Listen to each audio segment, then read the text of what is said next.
Welcome to the 8th episode of the Sacred Gut Punch podcast. I'm Dr. Tommy White Bryan. I'm a coach and consultant in human and organizational performance and the creator of Emotional Intelligence 3.0, a system for achieving extraordinary performance. I'm so excited to have as our guest today, Shonna. She was a coaching client of mine, and like every coaching client, she became a fast friend, just a wonderful human being. So grateful our paths crossed. I've enjoyed growing alongside her the last few years.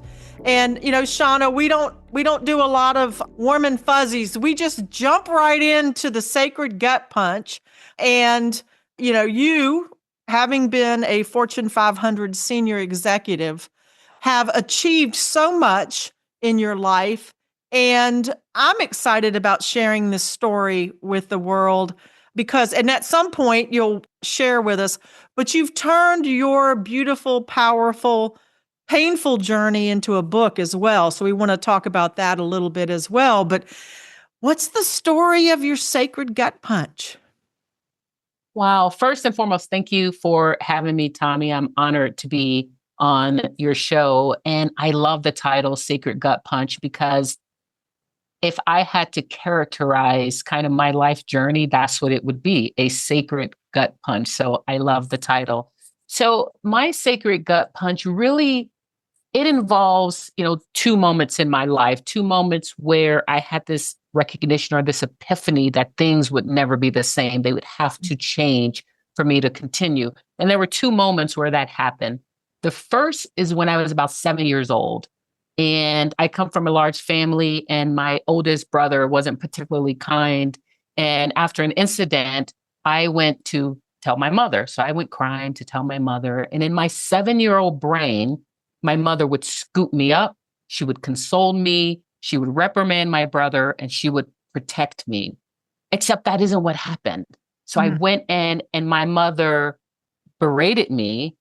Then she dismissed me. She ignored my brother's behavior, and she didn't protect me. So the thing that would never be the same in that moment was I knew in that moment that I didn't have the luxury of being a carefree 7-year-old child who looked to her parents to protect her and provide for her needs. I became, for all intents and purposes, a little bitty adult who decided I was responsible for me and I couldn't depend on anyone else for that responsibility, including my mother. So I just want to take a second, and I'm a crier, right? And I'm over here welling up thinking about the shattering that happened for that 7-year-old little girl. And I mean, it happens to all of us, right? I joke that none of us get out of childhood unscathed. Some Absolutely. of us more scathed than others. But yeah, I just want to honor that little girl who, that's a big adult realization that your parent isn't going to protect you. Well, thank you for saying that, because it is a very scary realization. And in hindsight, I wish I could hug that little girl, because in the moment, what felt like just, okay, this is just a decision. This is my new normal. As an adult looking back, no child should ever have to experience that as a normal. So my heart breaks for her too. So I lived my life that way. And then the second moment happened many, many, many decades later. I unexpectedly lost my job. Now, the thing about losing my job was the sense of security that protected that little girl. If I could create the secure environment for myself, I could take care of myself, I would never be that little girl again. And my job represented that for me, the security, my identity, my well-being, my all in all. So when that was unexpectedly taken away from me, I was standing almost naked and vulnerable thinking, I've lost, my security. What do I do now? So I was forced to make this decision of, who am I? But more importantly, who do I want to be? And I hadn't had to think about that since I was 7 years old, because that had guided my life. But once I saw how easily that false sense of security could be taken away, I needed something different. And that was my moment to decide what my new reality would be. I love how you're shaping this, because, in the emotional well-being, emotional intelligence, emotional wholeness work that I do, I think one of the most underrated things in the world is the concept of identity, right? That when we drop into grief, deep grief, when someone dies, who am I without this person? Who am I without my mother? Who am I without the protection of my mother? Who am I? And you built what sounds like this beautiful set of capabilities, got yourself into a wonderful career track, and then it all got sheared off. Yes. Yes. How'd you rebuild the identity? Tell us the story. I'm over here all excited because I love when people rise from the ashes, and that's what you're going to tell us about. It is, because I would actually even make it more present. I'm rising from the Rising. ashes. And I would say this, you know me, Tommy, you know that I like to control things because control equals security, security equals safety. So going back to that 7-year-old little girl, that's how I ordered my life. So now when that sense of control was taken away, I could not control what happened to me. So a couple of things I had to decide in that moment. One, I had to decide what my new normal would be. Prior to that, the practices, the things that had served me to get me to the point where I was an executive, to where I was successful, I look back and realize they weren't healthy. For instance, when I felt myself challenged, when life got too hard, when I felt like I just couldn't do it, I got into self-protection mode. In fact, I have this scar to this day that's still on my leg from my brother's meanness. I would look at that scar and say, that's the price of being weak. That's the cost of being weak. You get it together. You can do this, because if you don't and you show weakness, bad things happen. So that was the younger version of me. So now fast forward, and I know I'm not weak. And I decided when I lost my job, and not right away, it took some work. It took some help from my friends. It took some help from brilliant coaches. But what I realized is I wanted, and I won't even say I needed to, I wanted to stop running away from a broken past and running into a fantastic future that I get to create. So my new norm, instead of looking at that scar and saying, hey, that's the cost of weakness, I started every time I'd feel, and now when I feel like, hey, life's getting a little hard, what am I going to do? I lean into my faith and I say to myself, I can do all things through Christ, which strengthens me. And that kind of became my mental cheerleading to depend on the world, the universe, other people, and not just myself to get through. So that's kind of became my new norm to start rising from the ashes. I'll tease that out in my language and then we can talk about it. Sure. What I love is the way that you recognized that trusting only in yourself wasn't going to get the job done. Mm-hmm. And I think when we're little, we don't have the tools and the skills to manage the betrayal that happens, right? I, like you, I had parents who just didn't have the skill sets. And so youth was one betrayal after another. And what it took is coming to this recognition that, oh, if I'm going to be my best self, I have to trust me. I have to trust others. I have to trust life. And I have to trust that the universe is conspiring to do me good. How hard was it to shift from not trusting to trusting? That vulnerability, I mean, that's vulnerability, right? Yes. It was and is incredibly hard. It's something I still have to practice every day. It's a choice I have to make every day. And, one of the things you've asked me before, and I work together and just as a friend, is, hey, what are some things or beliefs that you could let go of to make space for your new reality, right? That's one of the things you and I have talked about. And the biggest thing for me is the belief that trusting others is a weakness. That's a belief that I've held on to my life, that in order to make space for this wholeness that I want to step into, I really have to believe, embrace, and practice that trusting others isn't a weakness. So I started small. I started being vulnerable. I think I've told you the story of how you and I ended up working together. You recommended, and I had a couple choices, and I says, let me look at this. And I saw the emotional depth, the emotional intelligence work you do. And I said, that's going to make me incredibly uncomfortable because that's not a space I leaned into. And I decided I needed to be uncomfortable in order to grow. So for me, this notion of trusting others, I started small and leaned into the work we did. I started trusting my husband more. I was a control everything. I controlled the budget. I control our agenda. And I had to relinquish some of those things to say, I don't have to do everything. I can trust other people to do what they say they're going to do. But here's the big unlock. The trusting part is one element of it. The second part of that is willingness to show grace when they don't get it exactly right, when they don't do it exactly the way I would do it. That may even be the more difficult of than the trusting, because the trusting, I'm waiting for that aha moment. Say, see, I told you, this is why I don't trust. But that second part of being okay when it's not my version of perfect. I love that. That is so powerful. For me, the journey to emotional wholeness is these 13 large reframes that, we have to shift from this perspective to that perspective. And what I hear you saying and I know you're brilliant, and I know that you do like me, like to break things down.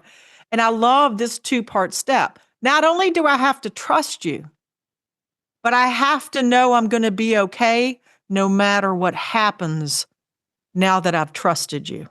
Yes. And that is huge. It feels big. It is big. And yeah, what's your process when somebody lets you down? The first thing, and that's a great question, because the first thing, and it is a process, so you know me well, but the first thing I have to do is really and truly internalize the fact that their intentions were good. They didn't set out to hurt me. They didn't set out to sabotage me. They didn't set out to get it wrong. And once I start from that place, then I can unpack what happened. And then the second part of that is communication. I can articulate to them, hey, here's what I thought was going to happen. Here's what happened. Let's understand where either I communicated something that didn't quite resonate, or you communicated, or maybe there was a change in the moment that required you to do something different. So before having those conversations, that was something I would never do. I would just say, see, I knew you would let me down. It's confirmation bias. I was waiting for you to let me down. You did. So now I can do what I always do, is build my wall just a little higher, and you're on the outside of it. So it starts with truly believing that they're not out to get me. They didn't want to hurt me. They didn't seek to sabotage me. It just happened this way. And then to have the conversation to understand how to move forward in a way where we're better aligned. Shonna, though, the bravery and the courage to sit in the discomfort of the conversation, right? I think it's author, Terry Real, who talks about every relationship has the same cadence: harmony, disharmony, repair. And where I feel like most of us are less skilled or capable than we should be is with the repair. And what I hear you saying is you're really honing those repair skills, because repair skills include accountability, responsibility, right? Being able to sit in the discomfort and say, this didn't go as planned. Let's talk about your role in it and my role in it. What do you think is your best skill in that sort of repair department? What are some of the things maybe you can share with our listeners, things that have worked for you that you really have leaned on as you've stepped into sitting in the uncertainty, being vulnerable, being brave? So I think there are a couple things. The first is being willing to extend grace. If I start from a place of extending grace, again, going back to this person was not ill-intended. I put my trust in them for a reason to start with. I trusted them in the first place for a reason. I would not have trusted someone who I thought was out to get me or would genuinely do me harm. And I have to trust my intuition. I have to trust my cognitive ability to know that I chose this person. I chose to trust this person for a reason, and I still believe in that reason. So that's the first thing. And once I approach it from that space, I'm able to give grace and I'm able to ask open-ended questions instead of making accusations and assumptions. It used to be, you did this, or why didn't you did this, or how could you not know to do this? And I really had to stop doing that because it wasn't serving me or my relationships well. So now it starts with, hey, help me understand what happened. You did this, or this outcome happened. Talk me through, how do you approach this, or what happened? But starting with an open-ended, non-accusatory question, then that gives them the space to talk through. So before I get all riled up and up in arms, I may hear something that's like, oh, I get it. Of course you did this. This makes sense. And if not, it also allows me to say, that's great. Here's what I was thinking. Help me understand how I could have communicated that better. What did you hear versus what I thought I was saying, or vice versa? What did I hear incorrectly that you said? And I think you really have to be willing not to listen, but to hear. You can't be listening, air quote, just waiting for your turn to speak or building up your counter argument. In full transparency, when I would enter a conversation like that, I'd have my cross examination working in my head. So the moment they stopped talking, I'd have, an attorney level cross examination to hit them with, pointing out all the inconsistencies. But that doesn't serve relationships well. And I would say the final thing, I had to decide this relationship is worth saving and putting the work into. I want this relationship, and it can't be sustained if I'm not creating space for communication, for wholeness, and for mutual respect and understanding. So if I don't allow that space to be created, the relationship will not persist. And if it's a relationship I want to persist, I have to do the work. So that was my decision. Wow. So in the leadership world, we call that undefending, right? I think in the book Dialogue, the author says we need to build conversations with a center, not sides. And your transition from accusatory, my words, accusatory to curiosity is, right, so profound. In the model of emotional wholeness that I've developed, that's one of those reframes that has to happen for you to move from emotional intelligence to emotional balance to emotional wholeness. We have to become curious. It's one of the timeless values of emotional wholeness. And as you're talking, what keeps coming up for me is a control freak, right? We're kindred spirits. Yeah, we are. That way, right? What I've come to realize is you can't solve a feeling problem by thinking your way through it. Correct. Right? And control is always a thinking resolution. And it sounds like you've made this shift to, this emotional wholeness that you're working on. Not that you need me to confirm it for you, but what I'm hearing is you're making all those beautiful reframes. And it's lovely to hear you articulate this in language, I think, that others can grasp. And you're being this beautiful role model for us on, hey, these things happen to me, but they aren't going to define who I am. I'm going to do that. And I think that your book title, if you want to share that with us, does the same thing. It's that reframe to that I am a creator, I am powerful, I get to choose here. Yes, absolutely. The book coming out, this fall is titled She Wasn't Supposed to Fly, Told to Be Small, Born to Be Boundless. And what I love about the title and why I selected it is, you think about the bumblebee and you'll have scientists tell you that it shouldn't be able to fly. Its wings are too tiny, its body is too big.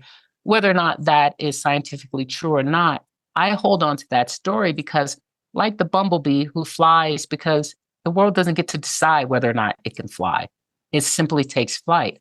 Well, that's me. The world doesn't get to decide who I am and who I'm capable of becoming. And throughout my life, I've had people tell me, you can't, you're not supposed to, for a myriad of reasons. You're not the right gender, you're not from the right socioeconomic background. Whatever the case is, I've had people put a ceiling on who I'm allowed to become. But like the bumblebee, my justification for flight doesn't come from external sources. It comes from the choices I make. So my book is for everyone who has been told you can't, you won't, you shouldn't. It says, hey, let's fly together. So that really is what my book is about. But I don't want people listening to this podcast thinking I'm this wellness, wholeness savant, because I have moments and days still where I'm challenged. Like, for instance, when it's time for me to have one of those conversations to say, you know, hey, we had this trust agreement and it didn't quite pan out. I have to recognize when I'm not in the right mental space to have that conversation. And that may mean stepping back for a moment and and reminding myself of the things that are important, and taking a beat and giving myself grace to say, okay, I feel betrayed. I feel these things. Okay, now I've gotten that out of the way. Let's really talk about what's happening. What's happening is there was a communication gap or whatever it is. And then I'm prepared to have those conversations. So it's a continual journey. I don't have all of the solutions, but what I have is a desire and willingness to keep working on me. That's beautiful. And that I tell people when I say that I'm emotionally whole, you should be suspect, because I built the system that says that, right? I built the whole model. And so it's like, okay, well, if it's your model, can we really say you're whole, right? And I tell people part of that emotional wholeness is the nuanced mind, the emotional whole mind can hold the contradictions. It can hold the complexities. And one of those complexities that I hear you speaking of is what I call, the human Tommy and the divine Tommy. The human Tommy gets to be really angry about what you just did. The divine Tommy is always going to love you. And sometimes it takes 1 second for those two to come together and the divine Tommy to what I call repair through the movement toward love. The movement toward love solves everything. So if I can just show up and have that meaningful, brave conversation from not the wounded Tommy, but the whole Tommy, it'll be a lot better off. And, sometimes it takes 3 days to bring that angry Tommy, the human Tommy, and that divine Tommy together. Have you seen, as you move toward wholeness, that time frame compress of it takes me 3 days to get there to have the conversation, and now I'm at 10 minutes? Or do specific things just take longer because they do? That's a great question. I think it's more of the latter. Specific things take longer because when I think back, and I'm going to use a word that's my word that I know you're not projecting, but when I think back to my brokenness, to the shattered pieces of me, there's certain things that created that brokenness, and there are certain things that emerged out of that brokenness, like loyalty, betrayal, because I felt that my mother's response was a form of betrayal. That's a huge trigger for me. So if the discussions around a perceived betrayal, I feel as if you betrayed me, that's my 3 days, if not more, to really lean into my feelings, acknowledge my feelings, give them space to be heard, right? To myself. So I'm saying to myself, this is what I feel. This is why I'm feeling this way. And the why I'm feeling this way may have nothing to do with the person who I'm projecting this betrayal on. So I have to go back to, why do I feel that this is a betrayal? And why does this hurt so bad? That may take several days for me to work through before I'm ready to have that conversation. Whereas if it's a matter of execution, or you did something, not that you did it, but not the way I would do it, the window's a lot smaller. I can have those conversations a lot faster than something that cuts deep or that touches on a fractured part of myself that I'm still working on healing. Right. Right. Things that touch what I call the original betrayal for me do take, that is the center, right? That is the epicenter of the wound. Yes. And it just takes me a little longer to get through those than it might for, like you said, other things. Yes. So, well, what do you think? Well, let me ask it this way. 3 things from your book you really want people to walk away with, if that speaks to you. And if you want to reframe the question in a way that works for you, feel free. So 3 things from the book. These are certainly themes in the book, but just in life general. that I would share with someone who's either currently in a tight space or in the middle of their expansion, who's walking through their expansion, the first thing I would say is lean into the discomfort. And I know that sounds counterintuitive because our fight or flight kicks in and we want to run away from perceived threats and discomfort.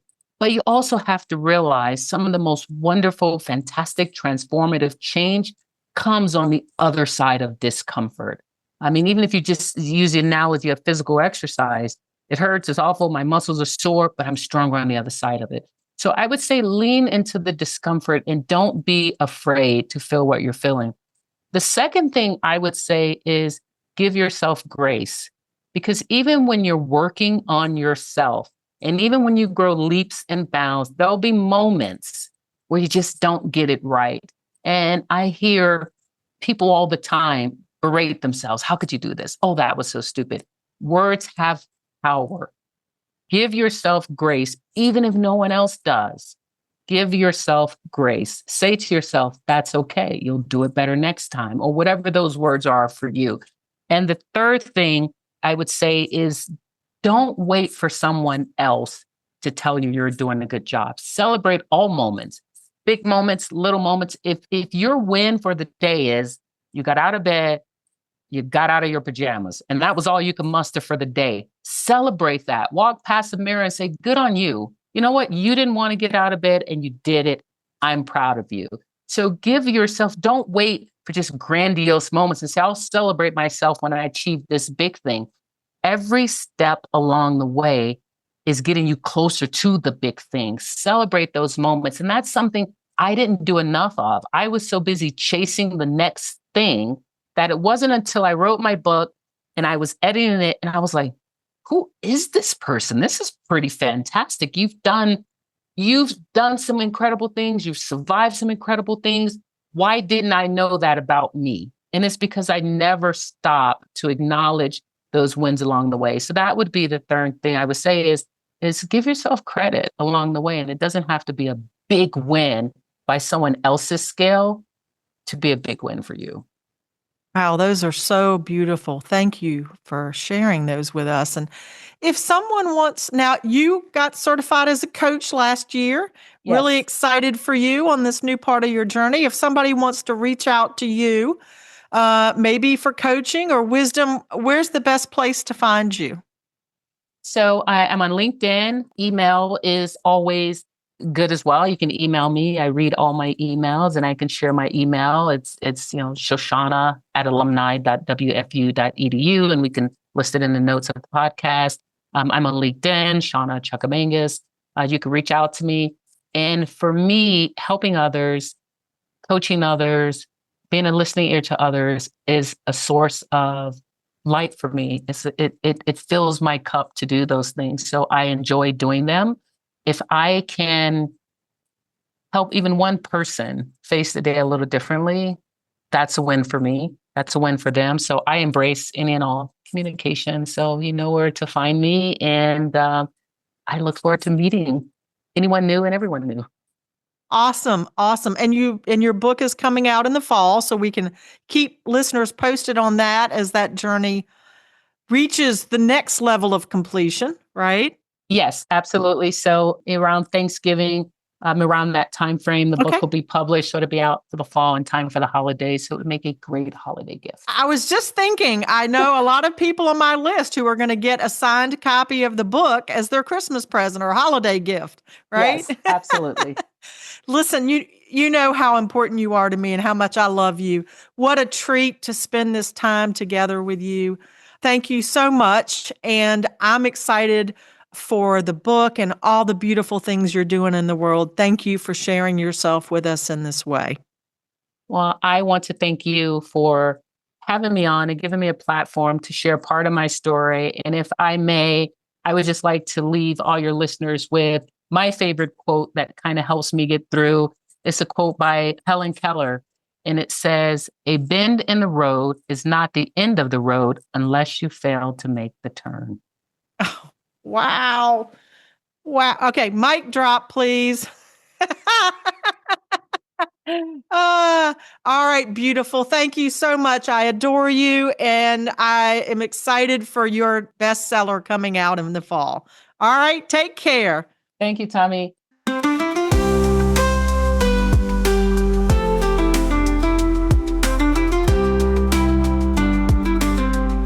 Thank you for joining me for this episode of The Sacred Gut Punch. I'd like to thank our sponsors who make this podcast possible, the EI 3.0 companies of Bryan Insights and the Center for Emotional Well-Being, and of course, always to my husband, attorney Jim Bryan.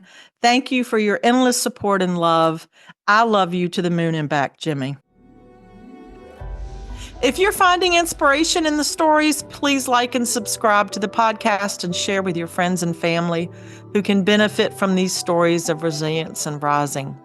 And if you're experiencing a sacred gut punch, remember, while you may feel alone, you are not. Help is out there.